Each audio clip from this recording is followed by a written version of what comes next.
മുമ്പ് പലതവണ പോയിട്ടുള്ളതാണെങ്കിലും ഇപ്പോഴും ആദ്യമായി പോകുന്ന ഫീലാണ് ഈ റൂട്ടിന്.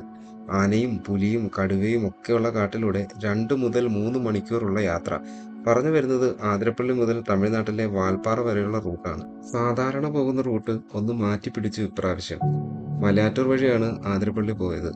മലയാറ്റൂരിൽ നിന്നും ഏകദേശം 36 കിലോമീറ്ററാണ് ആതിരപ്പള്ളിക്ക്. നമ്മൾ പോകുന്നത് ഒരു വർക്കിംഗ് ഡേയിലായതുകൊണ്ട് യാത്രയിലുടനീളം തീരെ തിരക്കില്ലായിരുന്നു. പോകുന്ന വഴി പ്ലാന്റേഷൻ കോർപ്പറേഷന്റെ ഒരു ചെക്ക് പോസ്റ്റ് ഉണ്ട്. അവിടെ എൻട്രി പാസ് എടുക്കണം. നമ്മളുടെ ഡീറ്റെയിൽസ് അവിടെ കൊടുക്കണം. ഇനി റോഡിനെ പറ്റി പറയാനാണെങ്കിൽ നല്ല റോഡാണ്. ഇടയ്ക്കിടയ്ക്ക് ഇതുപോലെ പൊളിഞ്ഞു കിടപ്പുണ്ട്.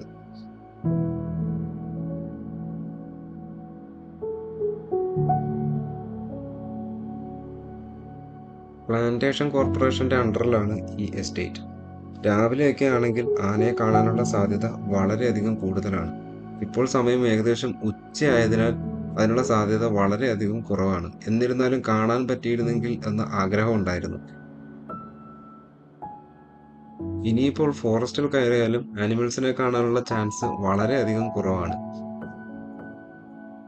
രാത്രി ഫോറസ്റ്റ് റോഡിലൂടെ വണ്ടികളൊന്നും പോകാത്തതുകൊണ്ട് ആനിമൽസ് റോഡിൽ ഇറങ്ങാനുള്ള സാധ്യത വളരെയധികം കൂടുതലാണ്. അതുകൊണ്ട് രാവിലെ നമ്മൾ വണ്ടിയിൽ പോവുകയാണെങ്കിൽ ഇവയൊക്കെ ആനിമൽസിനെയൊക്കെ റോഡിൽ കാണാനുള്ള ചാൻസ് വളരെയധികം കൂടുതലാണ്. അതുകൊണ്ടാണ് രാവിലെ പോയാൽ ഇതിനെയൊക്കെ കാണാനുള്ള ചാൻസ് കൂടുതലാണെന്ന് പറയുന്നത്. ഉച്ച സമയമായതിനാൽ ഇനി ആ പ്രതീക്ഷ തീരെയില്ല. അങ്ങനെ നമ്മൾ രണ്ടാമത്തെ ചെക്ക് പോസ്റ്റിലെത്തി. നമ്മൾ എസ്റ്റേറ്റിൽ നിന്നും പുറത്തു പോവുകയാണ്. സോ എക്സിറ്റ് പാസ് എടുക്കണം. ഏകദേശം 3/4 മണിക്കൂറോളം എടുത്തു ആദ്യത്തെ ചെക്ക് പോസ്റ്റിൽ നിന്നും ഇവിടെ വരെ എത്താൻ. ആദ്യത്തെ ചെക്ക് പോസ്റ്റിൽ നിന്ന് കിട്ടിയ സ്ലിപ്പ് ഇവിടെ കൊടുക്കണം. പിന്നെ നമ്മുടെ വണ്ടി നമ്പറും ഫോൺ നമ്പറും. ഇനി വൈകിട്ട് നമ്മൾ തിരിച്ചു പോകുന്നത് ഇതുവഴിയാണെന്നുണ്ടെങ്കിൽ 6 മണിക്ക് മുന്നേ ഈ ചെക്ക് പോസ്റ്റിലൂടെ കടന്നു പോയിരിക്കണം. അങ്ങനെ എക്സിറ്റ് പാസ് കിട്ടി. ഇനി വീണ്ടും മുമ്പോട്ട്. ചെക്ക് പോസ്റ്റ് കഴിഞ്ഞ് അല്പം മുമ്പിലേക്ക് വന്നു കഴിഞ്ഞാൽ റൈറ്റിലേക്ക് റോഡുണ്ട്. ഇത് നേരെ ചെന്നെത്തുന്നത് ചാലക്കുടി അതിരപ്പള്ളി റോഡിലേക്കാണ്. സൈൻ ബോർഡ് ഉണ്ട്. വർക്കിംഗ് ഡേ ആയതുകൊണ്ടാണെന്ന് തോന്നുന്നു കടകളൊന്നും തുറന്നിട്ടില്ല. ആകെ ഒരു ഹർത്താൽ പോലെ.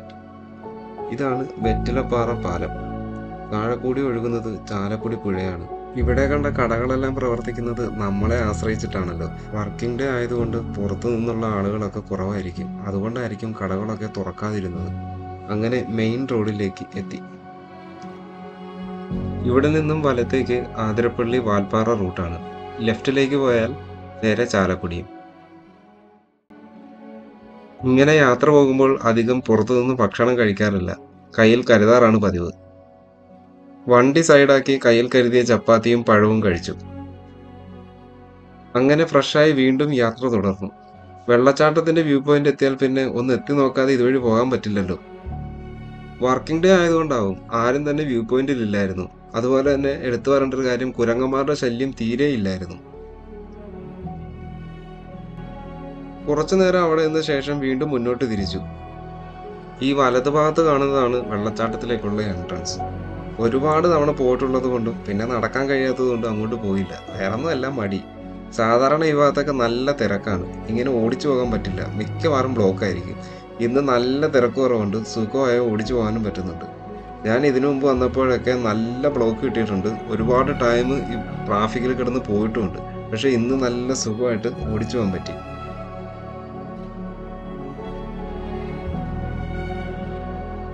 റോഡിന്റെ സൈഡിൽ ഒരുപാട് വണ്ടികൾ കിടപ്പുണ്ടെങ്കിലും വലിയ തിരക്കായിട്ട് അനുഭവപ്പെടുന്നില്ല. ആളുകളെ ഒന്നും കാണുന്നില്ല. എല്ലാവരും വെള്ളച്ചാട്ടത്തിലേക്ക് പോയിട്ടുണ്ടാവും.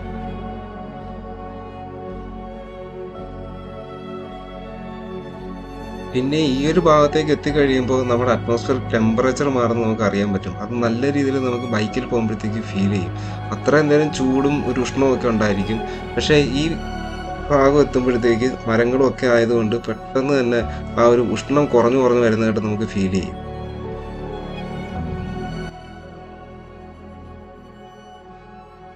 അങ്ങനെ ഓടിച്ച് ചാർപ്പ വെള്ളച്ചാട്ടത്തിലേക്ക് എത്തി.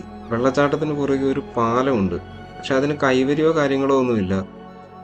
ഇനി നിർമ്മാണം പകുതിക്ക് വെച്ച് നിർത്തിയതാണോ എന്ന് അറിയില്ല. എന്നിരുന്നാലും പാലത്തിന്റെ 2 വശങ്ങളും അടച്ചിരിക്കുകയാണ്. അതുകൊണ്ട് പാലത്തിലേക്ക് കയറാൻ നമുക്ക് പറ്റില്ല. ഒരുപക്ഷെ പാലത്തിൽ കയറി നിന്നാൽ കുറച്ചുകൂടി വ്യക്തമായി നമുക്ക് വെള്ളച്ചാട്ടം കാണാൻ സാധിക്കും.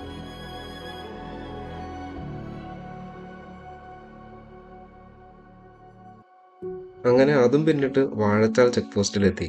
റൈറ്റ് സൈഡിലാണ് വാഴച്ചാൽ വെള്ളച്ചാട്ടം. ഇവിടെ നിന്ന് പാസ് എടുത്ത് 2 മണിക്കൂറിനകം മലക്കപ്പാറ ചെക്ക് പോസ്റ്റിൽ റിപ്പോർട്ട് ചെയ്യണം. കാട്ടിൽ വണ്ടി നിർത്താനോ ഇറങ്ങാനോ അനുവാദമില്ല. രാവിലെ 6:30 മുതൽ വാഹനങ്ങൾ ഈ ചെക്ക് പോസ്റ്റ് വഴി കടത്തിവിടും. അങ്ങനെ ചെക്ക് പോസ്റ്റും കടന്ന് വനത്തിലേക്ക് കയറി. കാടിന്റെ ഇന്റൻസിറ്റിയും ഡെൻസിറ്റിയും കൂടി വന്നു. ഒപ്പം ചൂടും കുറഞ്ഞു വന്നു. ഇതാണ് വാഴച്ചാൽ ഇരുമ്പ് പാലം. ആനയെ കാണാനുള്ള ചാൻസ് ഇവിടെ നിന്ന് വളരെ കൂടുതലാണ്. അവിടെ ദൂരെ വെള്ളത്തിൽ ആന നിൽപ്പുണ്ട്. പക്ഷെ അൺഫോർച്ചുനേറ്റ്ലി ക്യാമറയിൽ അത് കിട്ടുന്നില്ല.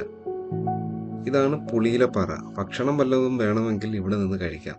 ഇവിടം കഴിഞ്ഞാൽ പിന്നെ ഫുള്ള് ഫോറസ്റ്റ് ആണ്. ചെക്ക് പോസ്റ്റ് കഴിഞ്ഞാൽ പിന്നെ ആകപ്പാടെയുള്ളൊരു ജംഗ്ഷൻ എന്ന് പറഞ്ഞാൽ ഈ പുളിയിലപ്പാറയാണ്.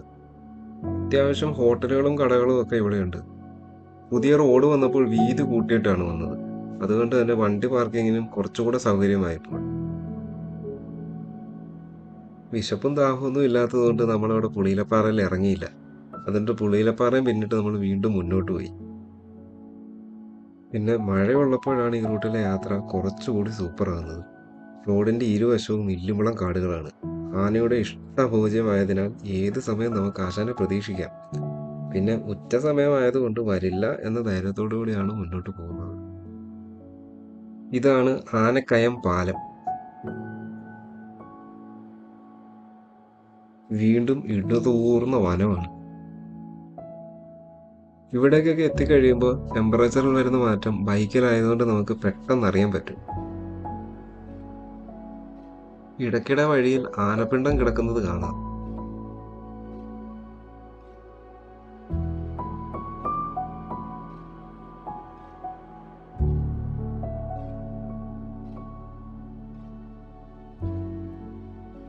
ലാസ്റ്റ് ഞാൻ ഇതുവഴി വരുമ്പോൾ ഈ റോഡൊക്കെ പറ്റ മോശമായിരുന്നു. പൊട്ടിപ്പൊളിഞ്ഞു കിടക്കുമായിരുന്നു.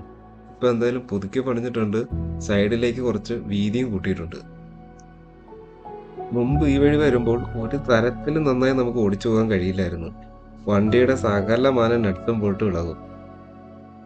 ഇപ്പോൾ ഏതായാലും റോഡ് നന്നായതുകൊണ്ട് ഈ കാട് ഇങ്ങനെ ആസ്വദിച്ചുകൊണ്ട് വണ്ടി ഇങ്ങനെ ഓടിച്ചു കൊണ്ട് പോകാൻ തന്നെ നല്ലൊരു വൈബാണ്. മഴയും കൂടെ ഉണ്ടെങ്കിൽ ആഹാ, അടിപൊളി.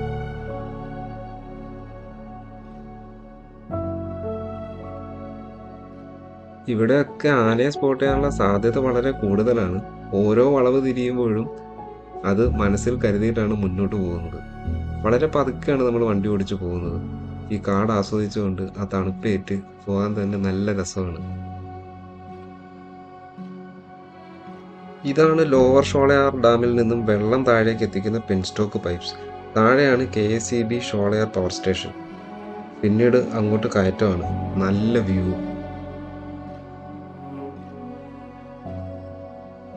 അങ്ങനെ വണ്ടി ഓടിച്ചെത്തുന്നത് ഷോളയാർ റിസർവോയർ വ്യൂ പോയിന്റിലേക്കാണ്. കാലാവസ്ഥ നല്ലതായതുകൊണ്ട് നല്ല കിടിലം വ്യൂ ആണ് കിട്ടിയത്. അങ്ങ് അകലെയാണ് ഡാം. പക്ഷെ ക്യാമറയിൽ അത് കിട്ടില്ല. കുറച്ചു നേരം അവിടെ നിന്നതിന് ശേഷം വീണ്ടും യാത്ര തിരിച്ചു. അതും ഒട്ടും വനത്തിലൂടെ. ഈ റോഡൊക്കെ ഈ അടുത്ത് ശരിയാക്കിയതേ ഉള്ളെന്ന് തോന്നുന്നു.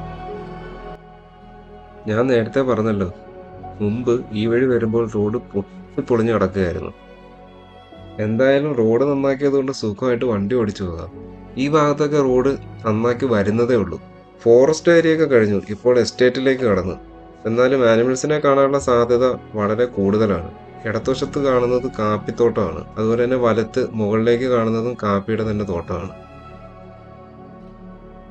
ചെക്ക് പോസ്റ്റ് മുമ്പ് ഉണ്ടായിരുന്നിടത്ത് നിന്ന് മാറ്റി ഒരിടയ്ക്ക് ഇവിടെയായിരുന്നു. പക്ഷെ ഇപ്പൊ ഇവിടെ നോക്കിയിട്ട് ആരെയും കണ്ടില്ല. ചിലപ്പോൾ താൽക്കാലികമായിട്ട് ഇങ്ങോട്ട് മാറ്റിയതാകണം.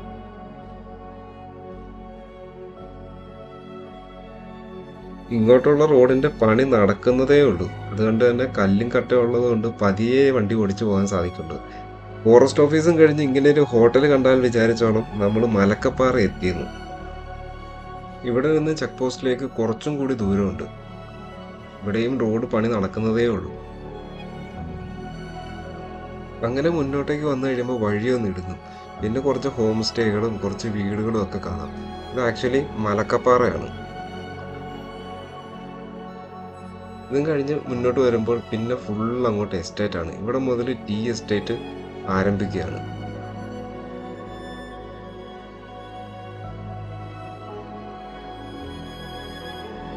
അങ്ങനെ നീണ്ട യാത്രയ്ക്ക് ശേഷം നമ്മൾ മലക്കപ്പാറ ചെക്ക് പോസ്റ്റിലെത്തി. ഇവിടെ വാഴച്ചാൽ ചെക്ക് പോസ്റ്റിൽ നിന്നും കിട്ടിയ സ്ലിപ്പ് കൊടുക്കണം.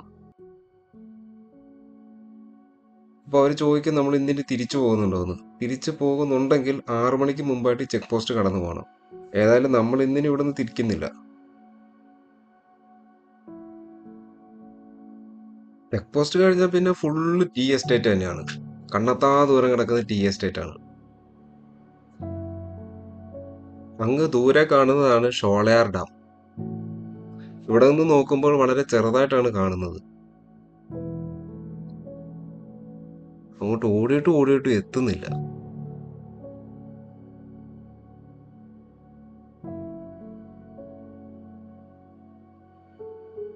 ഈ മലക്കപ്പാറയിൽ ചാലക്കുടി നദിക്ക് കുറുകെ നിർമ്മിച്ച കോൺക്രീറ്റ് ഡാമാണ് ഷോളയാർ ഡാം. പരമാവധി ഇതിന്റെ സംഭരണ ശേഷി 2663 അടിയാണ്. ചാലക്കുടിയിൽ നിന്നും ഏകദേശം 85 കിലോമീറ്റർ ഉണ്ട് ഈ ഡാമിലേക്ക്. ഡാം ഇത്ര അടുത്ത് കണ്ടപ്പോൾ ഒന്ന് ഇറങ്ങാതിരിക്കാൻ തോന്നിയില്ല. അങ്ങനെ വണ്ടി ഒന്ന് സൈഡാക്കി, എന്നിട്ട് ഡാമിനടുത്തേക്ക് ഒന്ന് നടന്നു.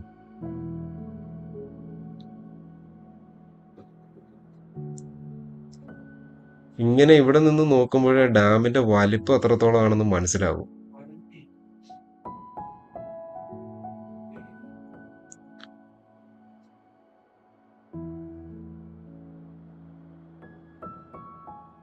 ഇവിടെ നിന്ന് വെള്ളം ഒഴുകി എത്തുന്നത് നമ്മൾ നേരത്തെ കണ്ട ലോവർ ഷോളയാർ ഡാമിലേക്കാണ്. പിന്നെ വണ്ടി എടുത്ത് ഡാമിന്റെ മുകളിലേക്ക്.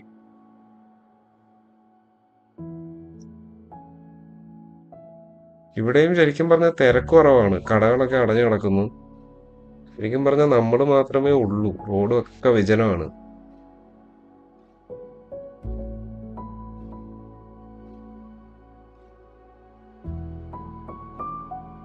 ഇവിടെ നിന്ന് നോക്കിയാൽ ശരിക്കും പറഞ്ഞാൽ ഡാമിന്റെ വലിപ്പം എത്രത്തോളം ആണെന്ന് മനസ്സിലാവും. നമ്മൾ അകത്തേക്ക് കയറിയില്ല, ആ ഗേറ്റ് ക്ലോസ്ഡ് ആയിരുന്നു. ഗേറ്റിനുള്ളിലൂടെ കടന്നു നോക്കിയാൽ ഡാമിന്റെ വലിപ്പം എത്രയാണെന്ന് മനസ്സിലാവും. പിന്നെ താഴത്തേക്ക് ഇറങ്ങിയാൽ ചെറിയ ഗാർഡനും കാര്യങ്ങളും ഒക്കെ ഉണ്ട്. എന്തായാലും നമ്മൾ അങ്ങോട്ടൊക്കെ ഇറങ്ങിയില്ല, നേരെ വാൽപ്പാറയ്ക്ക് വെച്ച് പിടിച്ചു. വാൽപ്പാറയുടെ ചരിത്രം പറയുകയാണെങ്കിൽ നിലവിലുള്ള രേഖകൾ പ്രകാരം 1846 കെ രാമസ്വാമി മുതലിയാർ കാപ്പിത്തോട്ടം തുടങ്ങുന്നത് മുതലാണ് വാൽപ്പാറയുടെ ചരിത്രം ആരംഭിക്കുന്നത്. 1864 കർണാട്ടിക് കോഫി കമ്പനി ഇവിടെ തങ്ങളുടെ കാപ്പിത്തോട്ടങ്ങൾ ആരംഭിച്ചുവെങ്കിലും ലാഭകരമാക്കാൻ കഴിഞ്ഞില്ല. അതിനാൽ തങ്ങളുടെ ഭൂമിയുടെ ഒരു ഭാഗം അവർ വിറ്റു. 1875 ഇംഗ്ലണ്ടിലെ വെയിൽസ് രാജകുമാരന്റെ സന്ദർശനത്തിനായി ഇവിടെ റോഡുകളും ഗസ്റ്റ് ഹൗസുകളും ഒക്കെ നിർമ്മിച്ചു. എന്നാൽ സന്ദർശനം റദ്ദാക്കി. 1890 W വിൻഡിലും നോർഡനും ബ്രിട്ടീഷ് രാജിന് കീഴിലുള്ള മദ്രാസ് സംസ്ഥാന സർക്കാരിൽ നിന്നും ഇവിടെ വലിയൊരു ഭാഗം ഭൂമി വാങ്ങി. വിൻഡിൽ കാട് കയറി തേയിലയും കാപ്പിയും വെച്ചുപിടിപ്പിച്ചു. 250 രൂപ ശമ്പളത്തിന് കാർവർ മാർഷ് എന്ന പരിചയസമ്പന്നനായ പ്ലാന്ററാണ് അദ്ദേഹത്തെ സഹായിച്ചത്. ഏഴാം സ്വർഗമെന്ന് വിളിക്കുന്ന വാൽപ്പാറ കടൽനിരപ്പിൽ നിന്നും ഏകദേശം 3500 അടി മുകളിൽ ആനമല പർവ്വതനിരയിലാണ് സ്ഥിതി ചെയ്യുന്നത്.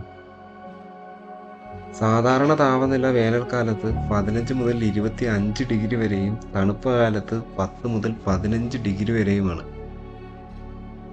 പലതവണ ഈ റൂട്ടിൽ വന്നിട്ടുള്ളത് കൊണ്ട് കാര്യമായി എവിടെയും നിർത്താതെയും എവിടെ ഇറങ്ങാതെയും ഒറ്റ സ്ട്രെച്ചിനാണ് വാൽപ്പാറയ്ക്ക് പോകുന്നത്. നല്ല ക്ഷീണവും ഉണ്ട്. ആക്ച്വലി വാൽപ്പാറ ഫുള്ളി എക്സ്പ്ലോർ ചെയ്യണമെന്ന മൈൻഡുമായി വന്നതുകൊണ്ടാണ് വരുന്ന വഴിയിലുള്ള കാഴ്ചകൾക്ക് കൂടുതൽ ഇമ്പോർട്ടൻസ് കൊടുക്കാതിരുന്നത്. നേരത്തെ പറഞ്ഞതുപോലെ പലതവണ വന്നിട്ടുള്ളത് കൊണ്ട് അങ്ങനെ വലിയ കൗതുകം വരുന്ന വഴിയിലുള്ള കാഴ്ചകൾക്കില്ലായിരുന്നു. ഇനി നല്ലവണ്ണം ഒന്ന് റെസ്റ്റ് എടുക്കണം. വാൽപ്പാറയിലെത്തിയാൽ പോകേണ്ട സ്ഥലങ്ങളും അവയിലേക്ക് പോകുന്ന ഈസിയസ്റ്റ് റൂട്ടും അടുത്ത വീഡിയോയിൽ പറയാം. ഈ വീഡിയോ പറ്റിയുള്ള അഭിപ്രായം എന്തായാലും കമൻറ്റ് ചെയ്യണം.